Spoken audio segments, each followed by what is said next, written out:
Hey everyone, Mendy Heinz here with Econologics Financial Advisors, and I'm taking over between two Erics.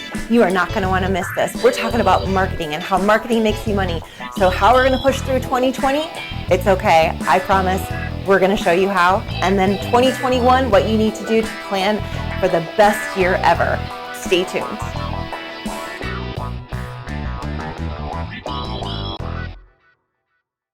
Well, welcome everyone to the latest episode of Between Two Erics. I'm Eric Miller, co-owner, chief advisor, and the John Galt of personal finance for private practice owners. If you guys don't know who John Galt is, shame on you. Go read Atlas Shrugged. Incredible book. It's really very relevant for today too, by the way. Yeah, agreed. This is where we talk about personal finance for practice owners. And as you can see right here, this is not Eric. Definitely not Eric. This is not Eric. We have a very special guest here. This is Miss Mendy Heinz, and she is the Diva? Marketing Diva. Marketing Diva. And as you can imagine, we're not going to talk about taxes or asset protection or anything related to, like, I guess, personal finance. Well, it's all about money. It is all about money.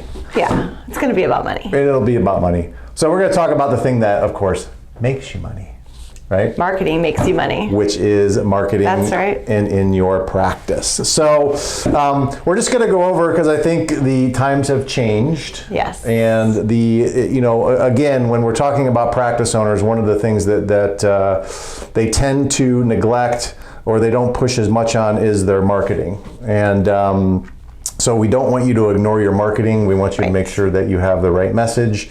Now, the last 3 or 4 months, the message has been, hey, we're open. Yep. Hey, we're safe. We have a safe environment for you to come back and get care. Yep. What else? I don't know. I think they've been marketing more than ever, just because the communication has to be about being open and True. And we're very, very safe for our patients, our clients to come in. So I think that's kind of it's been a push for marketing, but I think the message now needs to shift. Really? I do. And do you have any ideas about what that message should be now? Well, I think it's going back to more of the original message. Like, why did you get into private practice? What was it? What was your mission? What was the passion behind starting a business and helping the people that you help? And so I think it kind of needs to go back to that. I think the underlying message is still, we're open, we're safe, but I think it needs to go back to that original mission, the why. Why is it that you're in private practice, and what is it that you want to accomplish? So maybe the message is more geared upon like, this is why we're here, this is who we serve, this is the reason why we love helping people, whatever kind of practice that you are, and just like get it back to that message. Yeah. Why do we care? Why do we help? And what is that mission? That's right. I mean, most practice owners did this when they first opened their practice, just to get the first patient or client in the door. Yep. Right? And then I think it gets kind of abandoned over time, because you have some momentum, you have people coming in, and then you wonder what happened. There's a drop, and I think 2020 has taught us that more communication is better. Oh my gosh. Right? Yes. So I think that if you can continue with that momentum, you've got a new following if you've been doing any activity whatsoever, social media, advertising, even out to your own list of clients and patients. So I think it's important to keep that momentum going, but with the message of the why. The why. Okay, there you go. Yeah. The why. Coming from the Marketing Diva. That makes sense. Okay, so then we have three more months left in the year. So That's it's right. 2020. Fourth quarter, woo! It is 2020. Still. Okay. Still 2020. This is not a dream. Okay. You definitely have 3 more months. And look, you need to make sure that you put an extra push, because I know a lot of people thought that their revenue targets were going to be, there's no way I'm going to hit last year's target. Right. And maybe some of you may not get close to that, but some of you are. That's right. You need to push towards the end of the You got to push. Yeah. I mean, we always push, right? At the end of the year, there's always a push to make the goals. But I think even more than ever, there's so much competition for someone's attention with everything that's going on this year. So I think it's even more important to push.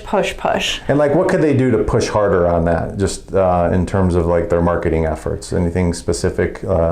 Just more videos, more Facebook spends, or look, there's like 21 different marketing channels that are available to individuals, to business owners. So I think it's looking at what is actually available to me and pushing all those channels to really start determining what do people want? Do they want social media from me? Do they want postcards? Do they want, personal touches? Do they want emails? What do they want to see advertising? I think that those things are important. I mean, for us, videos, right? People love our videos because, they are awesome. We are kind of I mean, it really is cool. But I think it's looking at all the different channels really for fourth quarter is starting to kind of play the game of what do people want from me and how am I going to compete in this environment right now with politics and social unrest and still pandemic talk.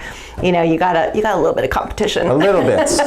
So you really have to get people's attention at this point in time. That's right. And then the plan for 2021, of course. You got to start now. Yes. So that's the whole point of getting this message crafted and really channeled towards your patients and your community and such. That's right. It's time to, you could be testing that message and, do people want to hear about all the positive things or do they want to, really just avoid the painful things? So that's where you look at your messaging. But then that's interesting. I think that is kind of key. What do you think? I mean, to me, it's always like, look, I mean, there's obviously, we don't want to be like, there is a problem. There are a lot of things that are going on in the world right now. But what is important? Obviously, your health. Yes. And you're not going to be able to handle all of these problems if you're in pain, if you don't feel good about yourself, if you have, there's something that you just like, I don't like the way I look or whatever it would be. I can't see very well, whatever it is. I think that has to do something with your marketing message. Absolutely. I mean, that would be avoiding pain. Yeah. Right? So people really do react differently to a message that is to avoid pain than they do to, really reach for success or reach for, we'll call it pleasure, So I think that it's really testing that because it really is different for every single industry and it is constantly changing.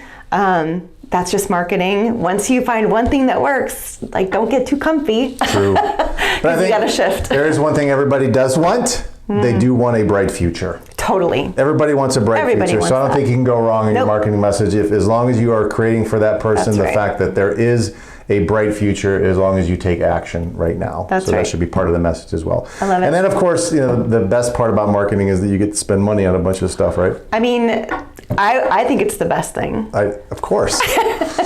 But you cannot ignore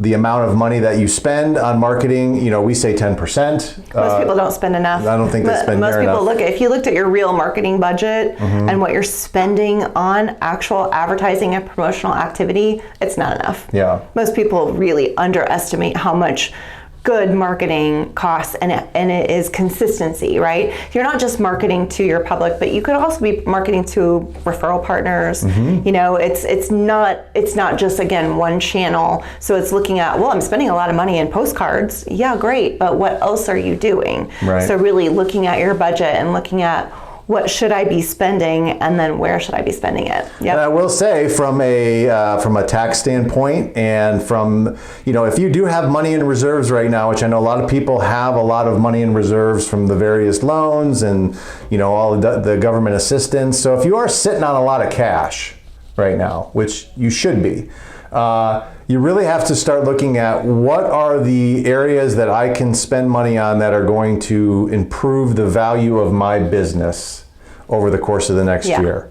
And there is no doubt that a part of that money that you're looking to spend should be spent on a really good marketing plan. Absolutely. So that you can increase the value of your business. Because look, if you're going to sell your business anytime in the future, you have to be having lots of new patients come in the door consistently, and you have to have many different referral sources, and you can't be relying upon one of anything. That's right. And when a buyer is looking at your business, they're going to look at that and say, look, you know, if your marketing plan isn't generating new patients, I'm not going to give you top dollar for it. That's right. So it's really key if you want to sell your business for top value that you have that. That's right. And marketing is momentum. So it's usually not just the first, you know, outlay of money and effort. You have to look at the momentum. It has to be consistent. So otherwise, you know, as soon as you get all these new patients, most people stop marketing. They're like, oh, I can't handle it.